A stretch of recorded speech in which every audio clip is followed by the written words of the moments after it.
Hi, this is Alex from phpacademy.org with a video tutorial for the new Boston. In this tutorial we're going to be looking at the jQuery focus in event handler, and then in the next video we're going to be looking at the focus out handler. Essentially what we're going to be creating is a form field where the user would be to type, for example, their name, and when we focus in we're going to give the user a bit more information to help them out. And then when they focus away, perhaps onto the page itself or onto another field, we remove this span text.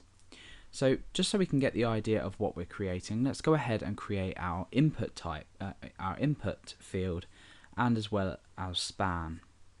So input type is equal to text, and I'm going to give this an ID of name. I'm then going to create a span afterwards, and the ID of the span is going to be say name span, and I'll end that span tag there. I'll just add a label in front of here, so for example your name. Now let's go and refresh our page in our browser and see this. You've got your name and we can type in a name here. Now what we want to happen is as soon as the user focuses in to this field, either by tabbing down the page, for example they might come from this field to another field. That's why we're using focus in and not the on click or the click event in jQuery. If we were to use the click event for this, the user would have to click rather than tab down the page. So as soon as this field is in focus in some way or another, then the span here will give us a bit more information. So let's go ahead and start to create our JavaScript file, and I'm going to save it in the JS folder, and I'm going to call this focus.js. Okay, so inside index.php we need to include this in our page, so let's go ahead and include this here. So the script type is text/JavaScript, the source is js/focus.js, and we can just end the script there. So now that we've included focus.js, we can go ahead and start to write the code inside. So we reference the text field we've created, which is name. So we can write in here hash name. Now we want to say focus in, so dot focus in, and this is the event handler that we need. Inside of this we're going to create a function, and we'll just pull that down so we can work inside a block here. Now what we want to do is add some text to this span here. So let's go ahead and reference that. We're going to say hash name span dot HTML, and we can write in enter your full name.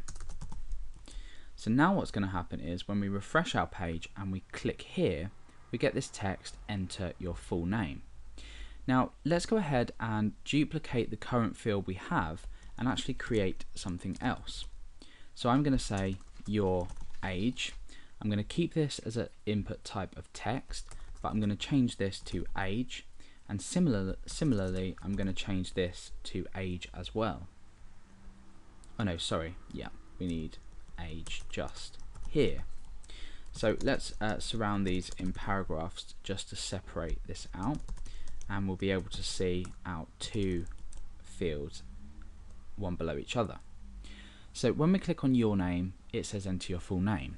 When we click on age, nothing happens at the moment because we don't have a handler for this.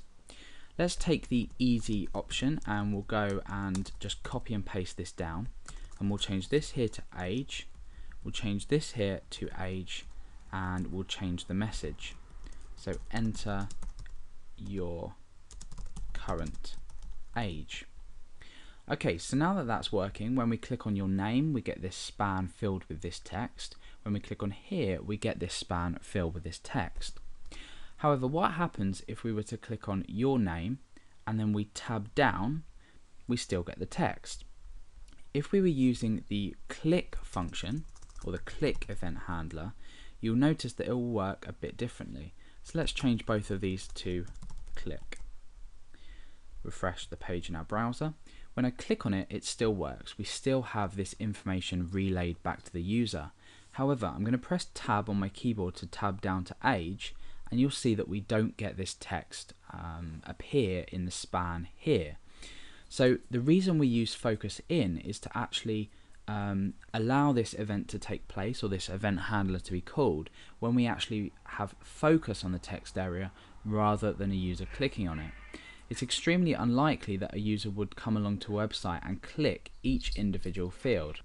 So now that we know the reason why we use the focus in the next tutorial we're going to be looking at focus out to get rid of this span when the user focuses away from it.